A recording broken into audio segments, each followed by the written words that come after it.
The scratch ran the entire length of my car's passenger side. Deep, deliberate gouges in the metallic blue paint I'd spent years saving for. 3 years of overtime shifts, careful budgeting, and skipped vacations had gone into purchasing this car. It wasn't expensive by luxury standards, but for me, it represented independence and achievement. And now, a jagged line of exposed metal glinted in the afternoon sun, running from the passenger door all the way to the rear panel. I stood in my driveway, staring at the damage while my nephew Tyler sprinted around the corner of my house, his toy truck abandoned near my rear wheel. The truck was metal, heavy, with sharp edges. I could see the paint transfer on one corner where it had scraped against my car. "Tyler, come here, please," I called out, keeping my voice level despite the sick feeling in my stomach. My 7-year-old nephew ignored me, already focused on climbing my porch steps to grab another toy from the collection that had somehow migrated to my front door over the past few months. "Tyler," I called again, firmer this time. My sister Jennifer appeared from my backyard, phone in hand, barely glancing up from whatever text conversation held her attention. "What's wrong now?" I pointed at the scratch, running my finger just above the damage without touching it. "Tyler dragged something metal along my car. Look at this damage." Jennifer finally looked, squinting at the scratch for perhaps 2 seconds before her expression shifted from mild annoyance to complete dismissal. "Oh, that's why you have insurance. Kids will be kids. You know how it is." She turned back to her phone immediately, her thumbs already moving across the screen, already losing interest in what she clearly considered a minor inconvenience. "Jennifer, this is going to cost hundreds of dollars to fix properly. The paint is down to the metal. This isn't something I can just ignore or buff out. Insurance will cover it," she repeated, waving her hand dismissively without looking up from her phone. "Stop being so uptight. It's just a car. You're always so dramatic about your things. Remember when you freaked out about the juice stain on your couch? That came out fine. That took professional cleaning that I paid for," I reminded her, my jaw tightening. "And this isn't a stain. This is body damage that will require repainting the entire panel. My deductible alone is $500. Then file a claim. That's what insurance is for." Jennifer glanced at her watch, clearly eager to leave. "Look, accidents happen. You can't expect a 7-year-old to be perfect. You don't have kids, so you don't understand." Tyler grabbed another toy from my porch, a dump truck this time, and ran back toward the street, nearly tripping over his own feet in his excitement. I watched him go, this child who spent more time at my house than his own, whose toys littered my lawn, whose snack requests I fulfilled without question multiple days a week.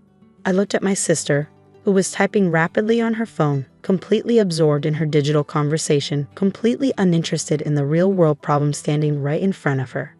"Are you going to talk to him about respecting other people's property?" I asked, trying to keep the frustration from my voice. "He's 7. He doesn't understand these things yet. You need to relax." Jennifer pocketed her phone and checked her watch again. "Anyway, I've got to run. Can you watch him for another hour? Maybe 2. I have a hair appointment at 3, and you know how backed up Salon Bliss gets." I opened my mouth to protest, to say that I hadn't agreed to watch him in the first place, that she dropped him off 2 hours ago to Breezy just for 30 minutes. But the words died in my throat. This was our pattern. This was how it always went. Before I could respond, she was already walking to her car, keys jingling in her hand. "Thanks. You're the best. I'll be back by 5, maybe 6 if traffic's bad. Feed him if he gets hungry. There should be chicken nuggets in your freezer from last time." I stood alone in my driveway, looking at the damage that would cost me a $500 deductible, watching my sister drive away with a casual wave, like she just borrowed a cup of sugar instead of dismissing significant damage to my property and dumping childcare responsibilities on me without permission. Again. The afternoon sun beat down on the exposed metal of the scratch, and I could already imagine the rust that would form if I didn't get it fixed quickly. My insurance rates would probably increase after filing a claim.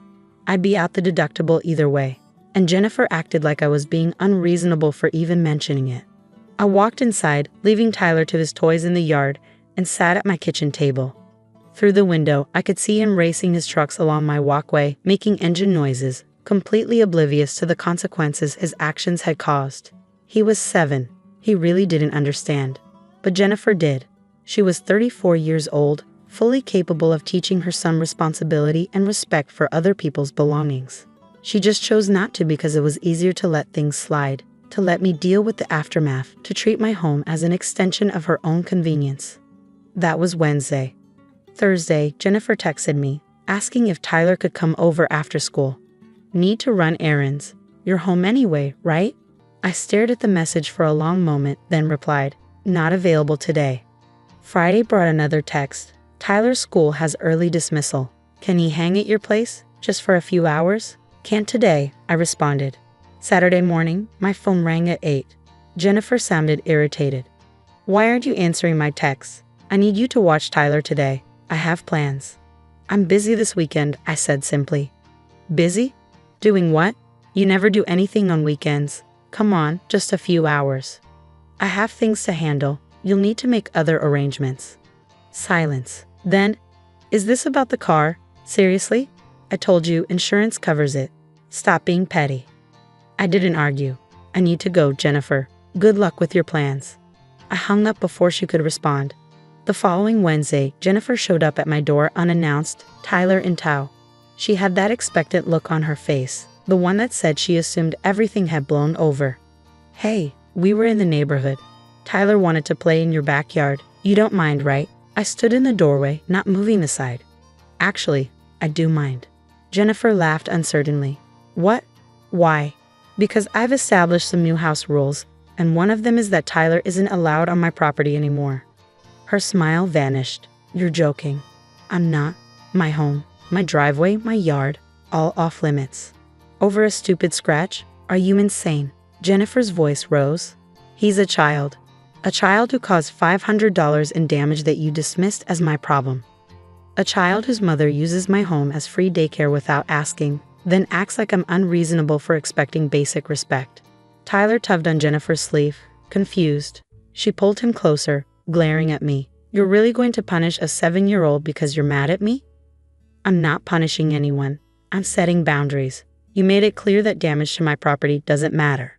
So now, my property is no longer available to you. This is insane. You're my sister. Yes, and you're someone who takes advantage of that relationship. I spent 2 years watching Tyler multiple times a week, never asking for anything in return. The one time something goes wrong, you couldn't even acknowledge it or offer to help. Jennifer's face flushed red. I have a life. I have responsibilities. I can't just sit at home all day like you do. I work from home, which you know, and what you call sitting at home, I call being available whenever you need something.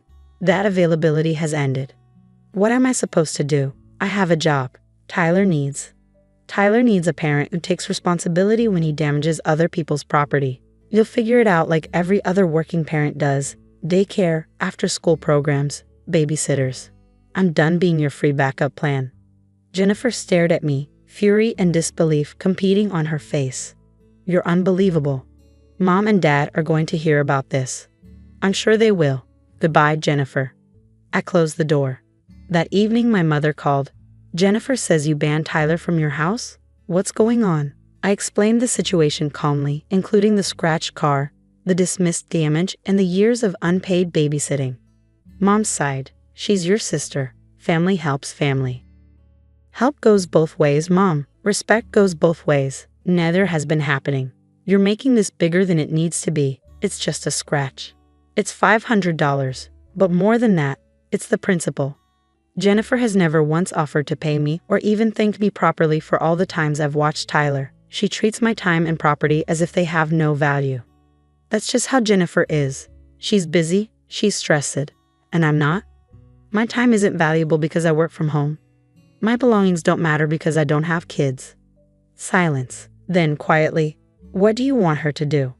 Acknowledge that she was wrong, take responsibility, and understand that my home is not her free resource to exploit whenever it's convenient. That seems harsh. What's harsh is being taken for granted for 2 years and then being called dramatic for expecting basic courtesy. Mom didn't argue further, but I could hear the disappointment in her voice when she said goodbye. 2 weeks passed. Jennifer tried texting once. This is ridiculous. He's your nephew. I replied, he's your son, your responsibility. Another week went by. Then, on a Tuesday evening, Jennifer showed up again. No Tyler this time. She looked exhausted. Can we talk? She asked, her voice lacking its usual edge. I stepped aside, letting her in. We sat in my living room, the silence stretching between us. Jennifer studied her hands. Daycare is expensive, she finally said. I didn't realize how expensive until I actually had to pay for it full time. I waited. And the after-school program has a waiting list. I had to hire a babysitter 3 days a week. She charges $20 an hour. Still, I said nothing. Jennifer stopped, swallowed. I never thought about what I was asking from you, or how much of your time I was taking. You were always available. It seemed easy. It was easy for you, I said quietly. It wasn't always easy for me. I rearranged meetings, cut work short, canceled plans. I did it because you're my sister and I love Tyler. But I needed you to value that, and you didn't. Jennifer nodded slowly. The car thing. I should have offered to pay your deductible. I should have apologized. I should have made Tyler apologize. Yes. I called you dramatic because I felt guilty. I knew I was wrong, but admitting it meant admitting I'd been taking advantage of you. It was easier to make you the problem.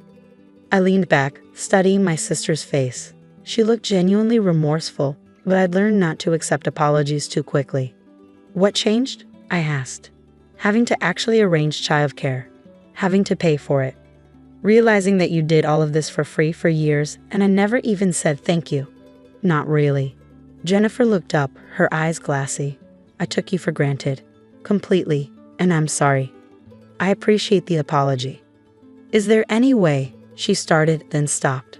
I'm not asking for free babysitting. I know that's done, but can Tyler at least visit sometimes? As actual family, not as a convenience? I considered this. Here are my conditions. You ask in advance, at least 2 days ahead. You respect my schedule if I say no. Tyler gets a genuine talk about respecting other people's property. And you cover my deductible for the car repairs. Jennifer nodded quickly. Done. All of it. I'd already have a check in my purse. She pulled out her wallet, extracting a folded check, $500 made out to me. I took it, examining the amount. Thank you. Can I bring Tyler by this weekend? Actually by for a visit, not dropping him off. We could have lunch together, all 3 of us. My treat. Saturday works, 1 o'clock. Jennifer stood, hesitating. I really am sorry about everything. You deserve better than how I treated you. Yes, I did.